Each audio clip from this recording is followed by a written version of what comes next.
పదామభర్తారం సర్వసంపదాం లోకాభిరామం శ్రీరామం భూయో భూయో నమామ్యహం. మనోవాంఛా బలసిద్ధిరస్తు, నూతన నిర్మాణత సిద్ధిరస్తు. ఇప్పుడు ఇద్దరు వెళ్తారు కదా, వచ్చేటప్పుడు ముగ్గురుగా రండి.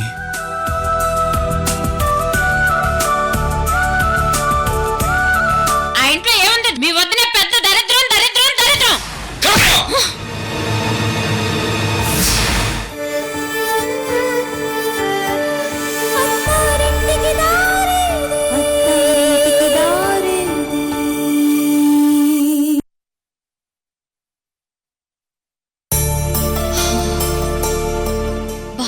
కార్లో ఫుల్ ఏసీ ఉంది, కూల్ అవుతాను.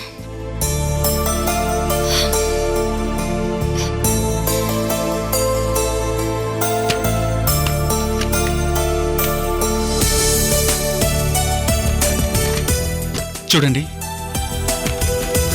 Flat exterior design, interior design, space, sports, entertainment all in one లా ఉండాలి.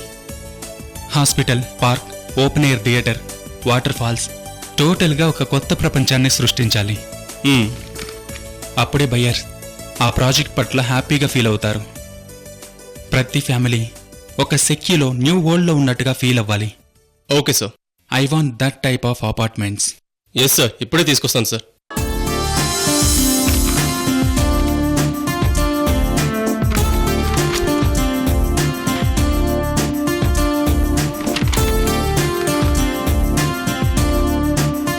వంశీ గారు, ఏంటి? అది గ్లాస్.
చూడవెందుకు చెప్పలేని గుండె కోత పోల్చుకుందుకు, కళ్ళల్లోకి కళ్ళు పెట్టి చూడవెందుకు చెప్పలేని గుండె కోత పోల్చుకుందుకు.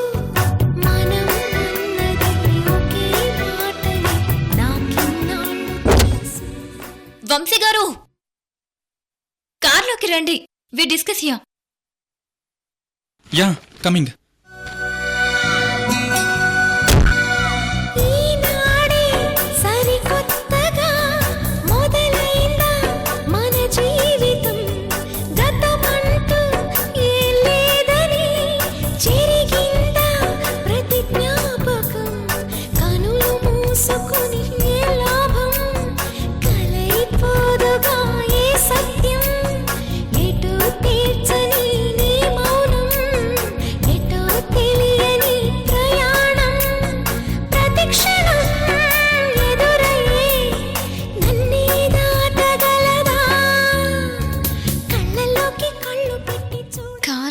డిస్కషన్ చేస్తారు. కృష్ణవేణి గారు, చెప్పండి సురేష్ గారు. మన మేడం వంశీ గారు మేడ్ ఫర్ ఈచ్ అదర్ కదా, కానీ నాకు వంశీ గారు నచ్చలేదు మేడం. ఏ? ఆయనకు బాగా పొగరు. జమీందారులు కదా, కాస్త టెక్కు ఎక్కువ. మన మేడం వంశీ గారికి 1 సెకండ్లో పడిపోయింది కృష్ణవేణి గారు. మా మేడం ఏం చూసి పడిపోయిందో ఏమో, నాకు నచ్చలేదు. వెదురు బొంగులా ఉంటాడు, ఎప్పుడు సీరియస్ గా ఉంటాడు. సురేష్ గారు, మన బాస్ పార్ట్నర్ గురించి ఇలాగే మాట్లాడేది తప్పు కదా. ఎందుకలా మాట్లాడుతున్నారు? మీకు అసలు బుద్ధి లేదా, సంస్కారం లేదా? కృష్ణవేణి గారు, వంశీ గారి గురించి నేనేం తిట్టలేదు. ఏదో చిన్న మాట అన్నానంతే. మీరంత సీరియస్ అవుతారెందుకు? స్నిగ్ధ గారి మీద రెస్పెక్ట్ ఉండొచ్చు, కానీ ఆవిడ చేసుకోబోయే వంశీ గారి మీద కూడా మరీ ఇంత రెస్పెక్ట్ ఎందుకండి? సురేష్ గారు, నసపెట్టకండి, మీ పని చూసుకోండి. ఎక్కడ చేయనిస్తోంది మన బాస్? ఫైల్స్ కారులో పెట్టింది, వంశీ గారితో డిస్కషన్ అని లోపల కూర్చుంది.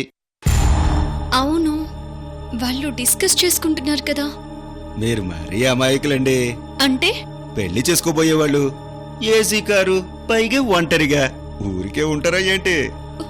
అంటే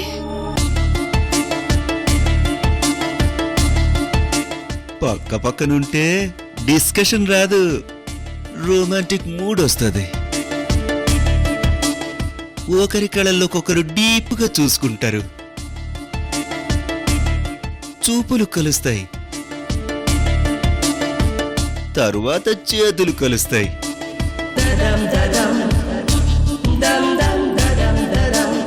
అలా జరగకూడదు. చేతులు కలిస్తే ఓ తరువాత అబ్బో, నేను చెప్పలేను, సారీ. కార్లో Vamsi garu, Snigdha.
I don't want drink. మరి ఇంకేం కావాలి? No no.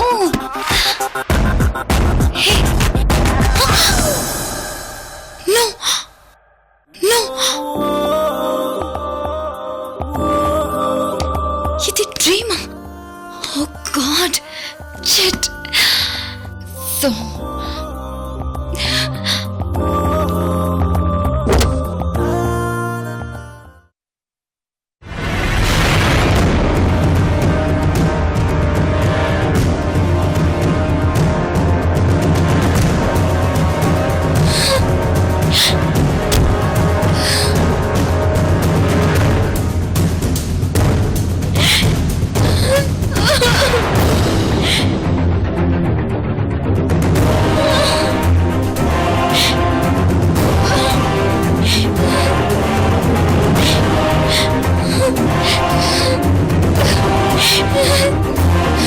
కృష్ణవేణి,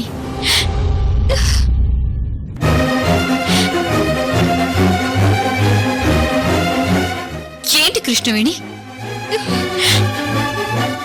ఏం జరుగుతుంది?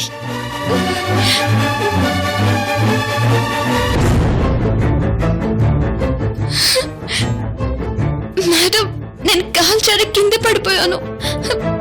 అప్పుడు Vamsi garu. Snigdha,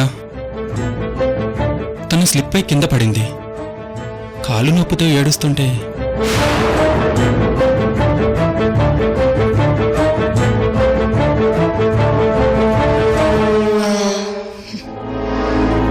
it's okay. Come Vamsi గారు. యా.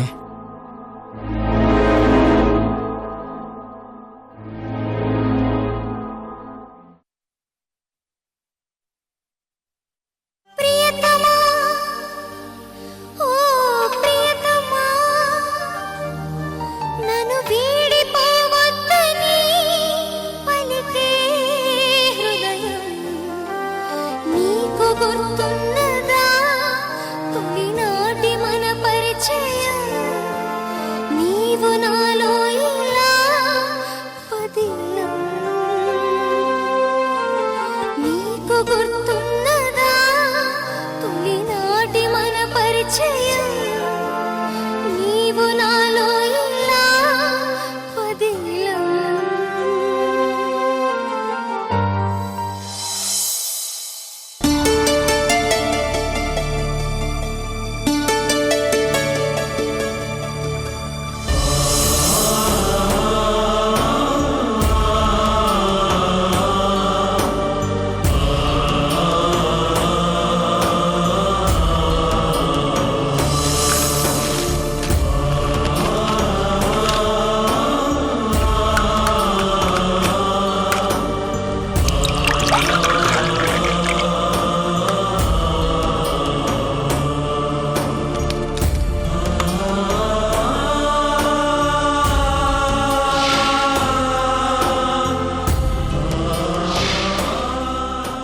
బాధపడక లక్ష్మి. నీకు బాధగా లేదా?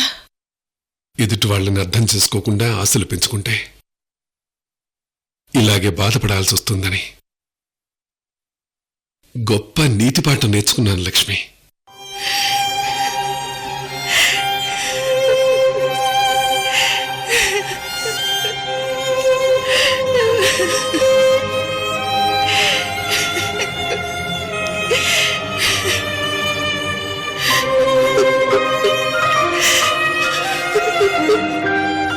అక్క అక్క అని ఆప్యాయంగా పిలుస్తుంటే చెల్లెల కంటే ఎక్కువగా అభిమానించానయ్యా. అసలు ఈ ఇంటికి చంద్రకళ కోడలు కావడానికి కారణం నువ్వే కదా లక్ష్మి. అవునయ్యా, చంద్రకళ మా ఇంటి పక్కన దోశలమ్మే అమ్మాయి. పాపం పేద పిల్ల అనుకువగా ఉంటుందని వీరభద్రంకి ఈడు జోడు అని వీరభద్రాన్ని ఒప్పించి పెళ్లి చేశాను. ఈరోజు ఈ తోటి కోడలు, ఈ అక్క దానికి దరిద్రమైపోయింది. ఎంత అన్యాయంగా మాట్లాడినాదయ్యా. ఇన్ని సంవత్సరాలు ఇష్టం లేకపోయినా అక్క అక్క అని నటించినాదంట. గుండె పగిలిపోయినాదయ్యా. లక్ష్మి, ఉమ్మడి కుటుంబం అనేది ఒక చెట్టు లాంటిది. దానికి నమ్మకం అనే నీరు ఉన్నంతకాలం చెట్టు పచ్చగా ఉంటుంది.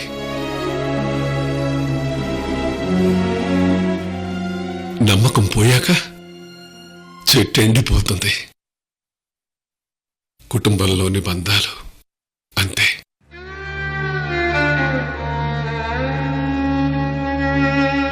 ఈ కాలంలో బంధాల్ని ఎక్కువ రోజులు నిలబెట్టుకోలేం. చెట్టుకు చెదలు పడుతుంది. అలాగే బంధాలకు మధ్య డబ్బు అనే జబ్బు వస్తుంది. ఈ డబ్బు జబ్బు ఉంది చూసావో, దానికి తన మన తల్లి తండ్రి, కొడుకు కూతురు, అక్క చెల్లెలు, మరిది ఎవరైనా సరే, ఎవరి మంచి అయినా సరే క్యాన్సర్ లాగా వెళ్ళిపోయి బంధాన్ని చంపేస్తుంది. అది కాదయ్యా. తెల్లవారితే చంద్రకళ మాట వినకుండా, దాన్ని చూడకుండా నేనుండలేనయ్యా. నా వల్ల కాదయ్యా. కాదని వెళ్ళిపోయాక రమ్మని ఎలా పిలుస్తావు లక్ష్మి? అంటే మన కుటుంబం విడిపోవాల్సిందేనా? విడిపోదాం. ఎవరి బ్రతుకు వాళ్ళు బతుకుదాం. బ్రతకాలి, తప్పదు లక్ష్మి.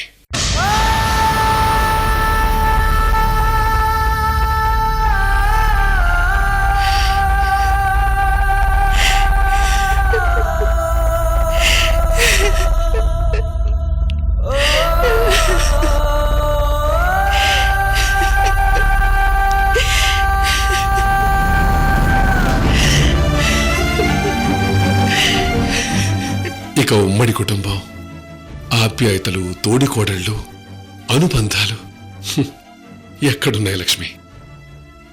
విడిపోవడంలో ఆనందం ఉంది. ఎవరి బ్రతుకు వాళ్ళు బ్రతకటంలో సుఖం ఉంది.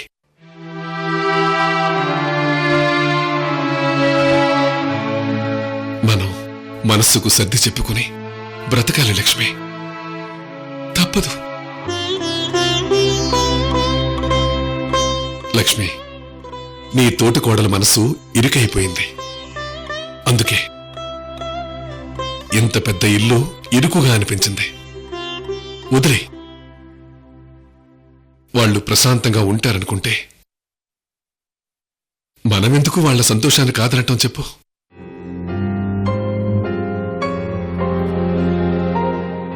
కావాలంటే వారానికోసారి వెళ్ళి చూసొద్దాం. పండగలకి వెళ్దాం.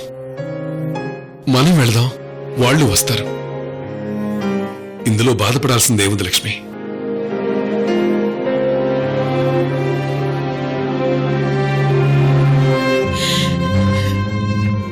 ఏమయ్యా, నా తోడి కోడలు దూరమైందని బాధపడుతున్నారు. మీ తమ్ముడు దూరం అయితే మీరుండగలరా?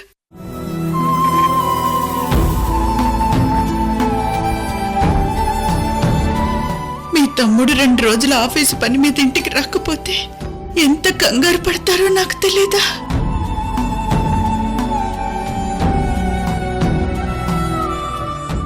రేపు శాశ్వతంగా మీ తమ్ముడు వేరే ఇంట్లో కాపురం ఉంటే మీరు సంతోషంగా ఉంటారా అని చెప్పండి.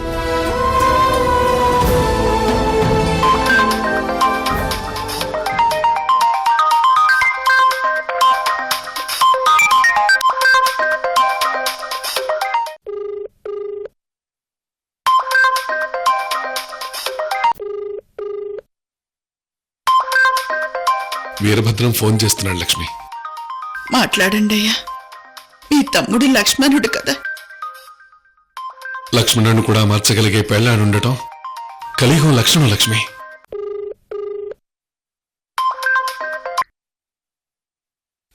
తమ్ముడు చెప్పరా. అనయ్య, నేను హాస్పిటల్కి వస్తున్నాను అన్నయ్య. మీరెక్కడున్నారు? మే హాస్పిటల్లో చూపించుకుని వచ్చేసావరా? అవును, వదిన ఆరోగ్యం ఎలా ఉందన్నయ్య? డాక్టర్స్ ఏం చెప్పారు? స్కానింగ్ చేసి టాబ్లెట్లు రాసిచ్చారు. ఆ రిపోర్ట్స్ కోసం వేచి చూడమన్నారు. కానీ మేము వచ్చేసాంరా.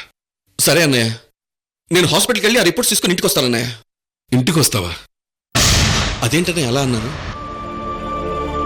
ఇంటికి వస్తానన్నయ్య, సరేనా? అలాగేరా.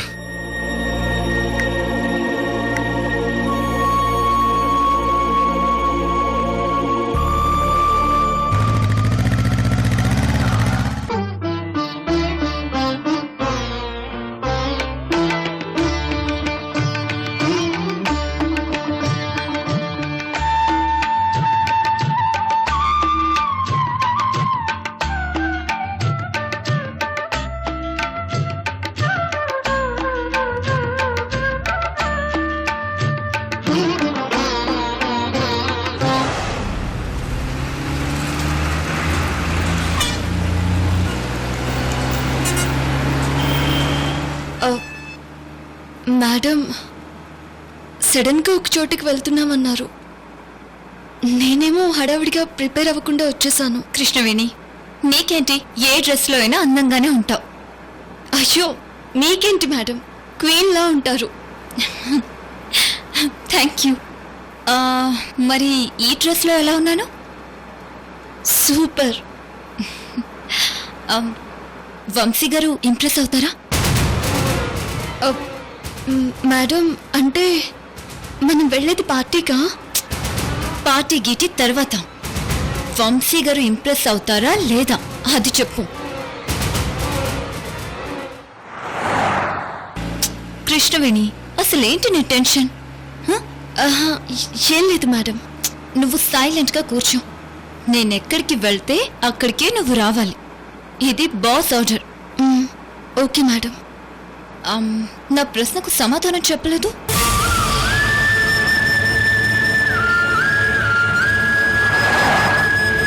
వంశీ గారికి ఈ డ్రెస్ బాగా నచ్చుతుంది, ఇంప్రెస్ అవుతారు. ఓహ్ థ్యాంక్ యూ. అబ్బా మేడం.